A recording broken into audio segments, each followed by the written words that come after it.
Hello दोस्तों, आज हम लोग पढ़ने जा रहे हैं त्रिकोणमिति के कुछ अनुप्रयोग चैप्टर 9 जो है एनसीईआरटी का, उसका एक क्वेश्चन लेके आए हैं। आइए देखते हैं क्वेश्चन क्या है। ये बिहार बोर्ड के लिए बहुत इंपॉर्टेंट क्वेश्चन है।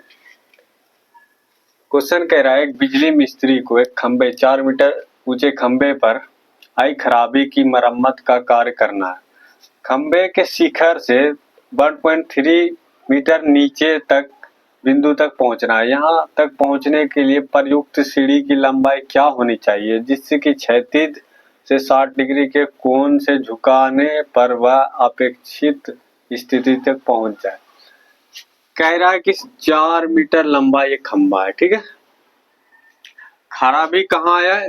ये खंबा का शिखर जो है उससे कितना नीचे, 1.3 मीटर नीचे यहाँ पे मान लीजिए खराबी आया है, ठीक है। ये पूरा कितना है? 4 मीटर लंबा है, तो 4 में माइनस कर दीजिए 1.3 तो कितना आएगा? 2.7। तो इसकी हाइट यहाँ से इसकी हाइट कितना हो जाएगा? 2.7, ठीक है। यहाँ से इसकी हाइट 2.7 बचेगा। ये पूरा 4 मीटर का था, तो वो कह रहा है शिखर से 1.3 नीचे खराबी आई है खंबे में, यहाँ पे खराबी आई है, ठीक है। तो नीचे से ये कितना ऊंचा है? 1.7, ठीक है। समझ में आ गया यहाँ तक? आगे सुनिए क्या कह रहा है।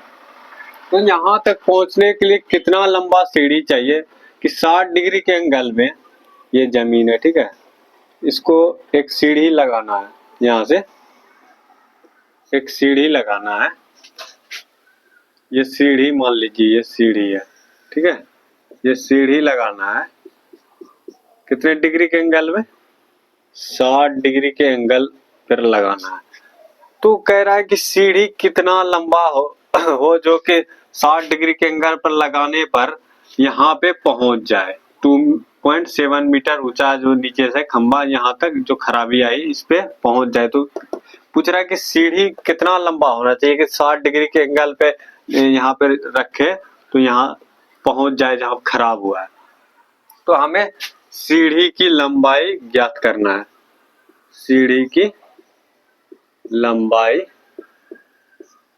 क्या होगी ये हमें ज्ञात करना है। यहाँ तक समझ में क्लियर आ गया?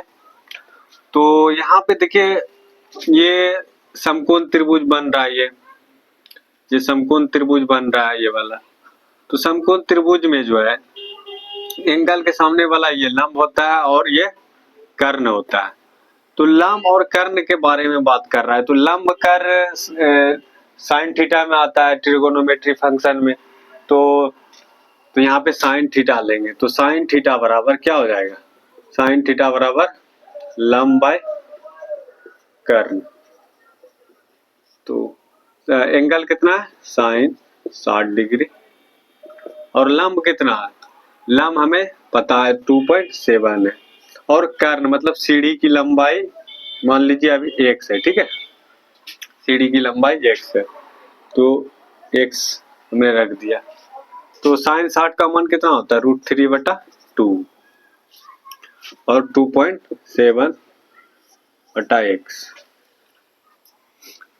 ठीक है। अब क्रॉस मल्टीप्लाई करिए, x इंटू √3 तो x √3, ये 2.7 इंटू 2, 2.7 इंटू 2, तो x बराबर ये हो जाएगा 5.4, 2 से मल्टीप्लाई करेंगे तो ये 5.4/√3, ठीक है। x बराबर क्या आ गया? 5.4/√3। तो √3 से ऊपर नीचे मल्टीप्लाई कर दीजिए, तो √3 से ऊपर भी मल्टीप्लाई कर दीजिए और नीचे भी मल्टीप्लाई कर दीजिए। तो ये क्या हो जाएगा? 5.4 इंटू √3 और नीचे क्या हो जाएगा? 3 हो जाएगा। √3 इंटू √3 कितना हो जाएगा? 3। तो इसका आंसर कितना आ जाएगा? इसको हम 3 से काटेंगे तो ये 1.8 आ जाएगा। तो 1.8 इंटू √3, तो 1.8 को हम लिख सकते हैं। 1.8 को 18/10, इसका पॉइंट उड़ा देंगे तो नीचे 10 आ जाएगा, ठीक है, इंटू √3। तो ये 2 से काटेंगे तो ये 9/5 इंटू √3। इसका सीढ़ी की लंबाई कितना हो गया, 9 √3/5। सीढ़ी की लंबाई कितनी होनी चाहिए, अगर हमें पहुंचना है 60 डिग्री के एंगल पे अगर सीढ़ी को रखे तो सीढ़ी की लंबाई कितनी होना चाहिए यहाँ तक पहुंचने के लिए, 9 √3/5। तो इसका आंसर यही हो जाएगा, ठीक है। आई होप, उम्मीद करते हैं कि आप लोग को समझ में आया होगा। अगर वीडियो अच्छा लगे तो लाइक करें, शेयर करें, सब्सक्राइब हमारे चैनल को करिए और कमेंट करिए अगर किसी तरीके का दिक्कत आए समझने में और इस तरह के वीडियो चाहिए तो कमेंट करिए, ठीक है। Thank you.